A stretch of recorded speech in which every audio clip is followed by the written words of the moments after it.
war baman kasngi awalam shipi da unang yalam news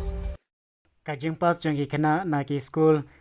repair but naki district katkum kalis balapanmi na kami khalia board of school education na kabanta ki khana class 10 ke bayele yaka secondary school living certificate SSLC ajar san kilong kumni herum Meghalaya board of school education living certificate examination ajar absan district wise percentage of pass district appear pass and percentage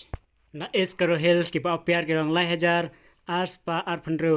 ki ba pass kilong ar hajar sans pa khandai phuai ka percentage kilong prapo point lai phuai percent na west karo hil ki ba appear kilong khat wei hajar khandai spa so phulai ki ba pass kilong khandai hajar drus pa khatsan ka percentage kilong prapo point san percent na sao karo hil ki ba appear kilong lai hajar ars pa khandai phupra ki ba pass kilong ar hajar khandai spa khatlai ka percentage kalong prapo point life percent nanot karo hil ki ba appear kilong 100,000 life pa khnai phuai ki ba pass kilong lai hajar life pa arphonyo ka percentage kalong 9.9%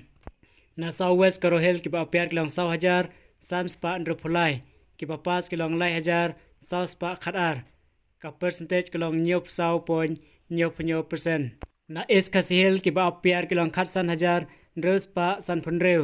ki ba pass kilong khat 100,000 south pa prap khandai ka percentage kalong khandai phuar point san percent na west kasihil ki ba appear kilong ar hajar khandai spa san phupra ki ba pass kilong ar hajar drus pa nyo phunyo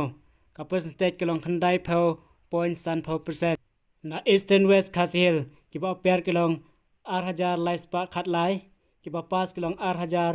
aspa shpo ka percentage kilong khandai phosan point san percent south west kasihil ki ba appear kilong ar hajar chispa khandai pho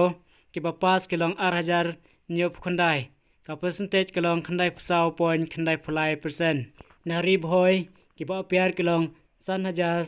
san spa khatwei ki ba pass kilong 100,000 khandai spa ar phulai ka percentage kilong phrap khandai point life phulai percent na west jantia ki ba appear kilong san hajar drupusan ki ba pass kilong 100,000 praspa drupusau ka percentage kilong khandai phunreu point life percent